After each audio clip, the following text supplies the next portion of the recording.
Good morning everybody. बच्चों, अगले lecture में हमने राजा का हिस्सा इकाई का शब्दार्थ और अभ्यास देखे थे। तो बच्चों, आज हम इसका स्वाध्याय करने वाले हैं।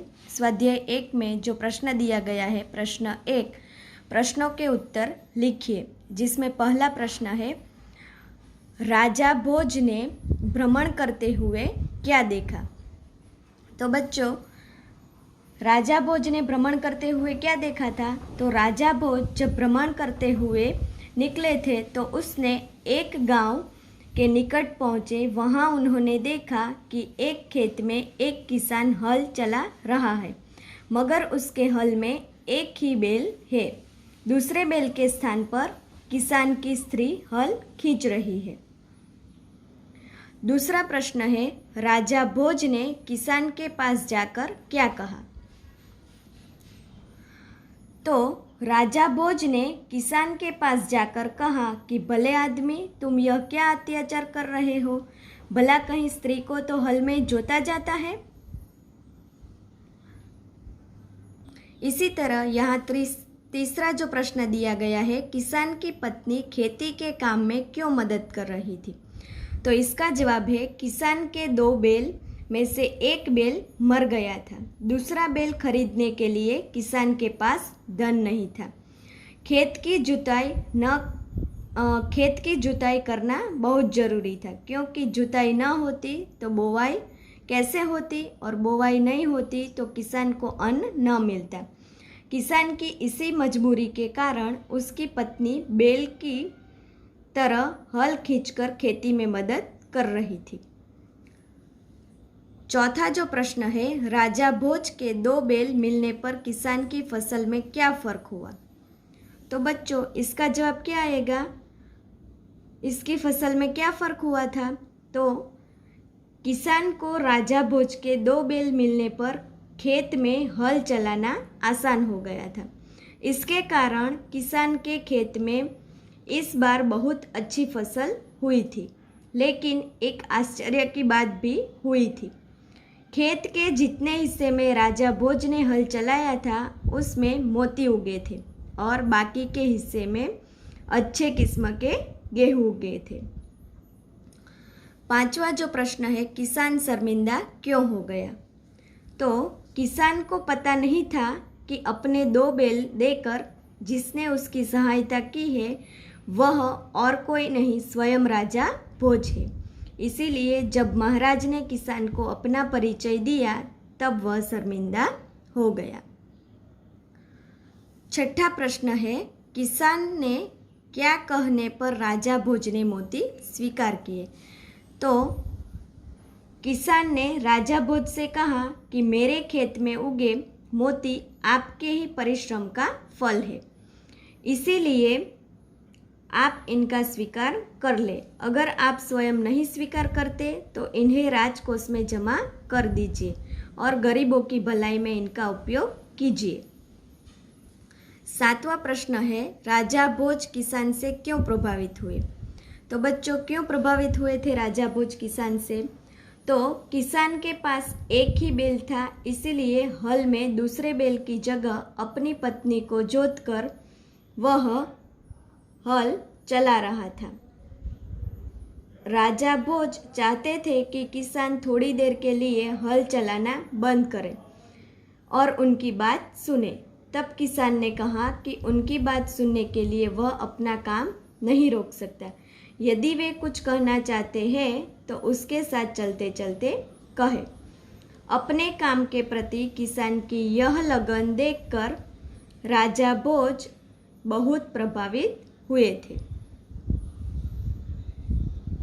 दूसरा जो प्रश्न है, राजा भोज के बारे में 5-6 वाक्य लिखिए। तो आपको यहाँ राजा भोज के बारे में 5-6 वाक्य लिखने हैं। तो आप क्या लिख सकते हैं। तो राजा भोज एक धारा नगरी के राजा थे। वे विद्या प्रेमी भी थे। वे विद्वानों और गुणीजनों का सम्मान करते थे। वे प्रजावत्सल थे। प्रजा की कठिनाइयों के जानने के लिए वह स्वयं राज्य में घूमते रहते थे। और उन्हें दूर करने का प्रयत्न करते थे। उनकी प्रजा की उनका बहुत सम्मान करती थी। राजा भोज के बारे में अनेक कथाएं भी प्रचलित हुई है। तीसरा प्रश्न है, सही जोड़ मिलाइए। यहाँ मुहावरे दिए गए हैं और यहाँ अर्थ दिए गए हैं। तो मुहावरे यहाँ दिए गए हैं तो अर्थ यहाँ इसमें से कौन से आएंगे ये हमें ढूंढने हैं। पहला जो है आँख खुलना, तो इसके मुहावरे का अर्थ क्या होगा? तो सही बात का ज्ञान होना। आँख खुलना यानी कि सही बात का ज्ञान होना। दूसरा है आँख लगना, तो यहाँ इसमें से कौन सा आएगा? तो एकदम से सो जाना। आँख चुराना, तो सही बात से टल जाना। चौथा दिया गया है आँख दिखाना, तो क्रोध करना। पांचवा है आँखों का तारा, तो इसमें से आएगा बहुत प्रिय व्यक्ति।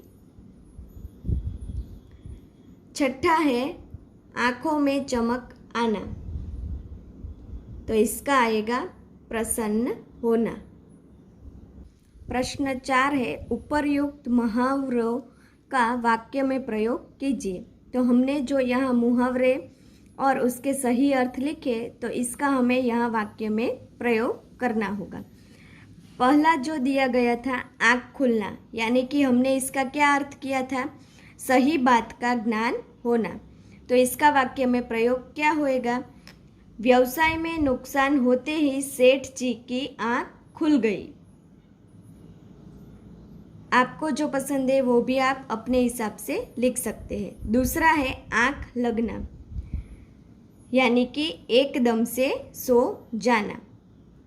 तो यहाँ आप अपने हिसाब से भी लिख सकते हैं। मैं बताती हूँ कि मैं टीवी देखते देखते कब मेरी आँख लग गई वो मुझे पता ही नहीं चला।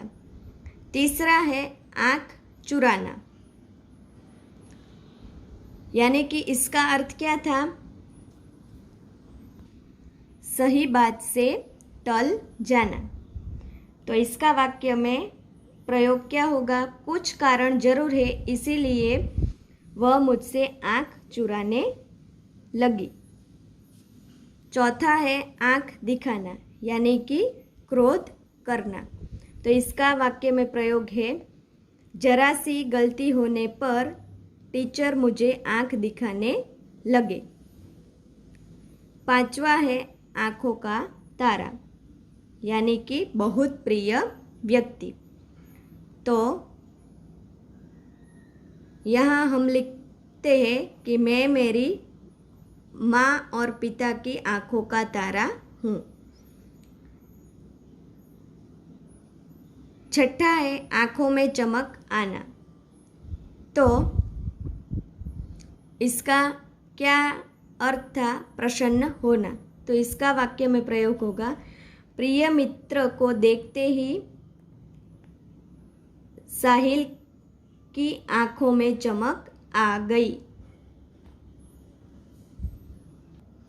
फिर यहाँ पांचवा जो प्रश्न दिया गया है, निम्नलिखित शब्द विशेषण है, उन शब्दों को वाक्य में प्रयोग कीजिए।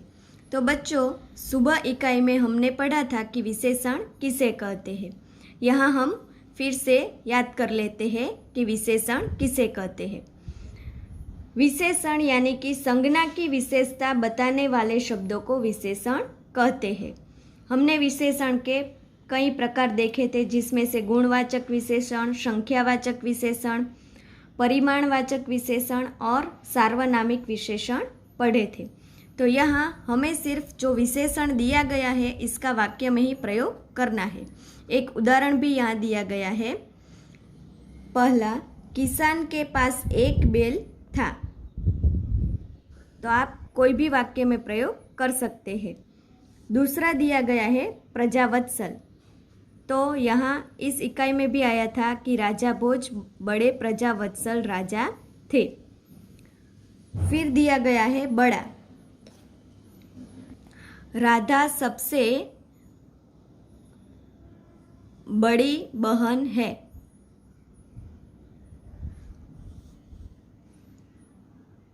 फिर दिया गया है होनहार। तो सचमुच तुम होनहार लड़के हो। फिर है मीठा। तो कोयल का स्वर मीठा होता है।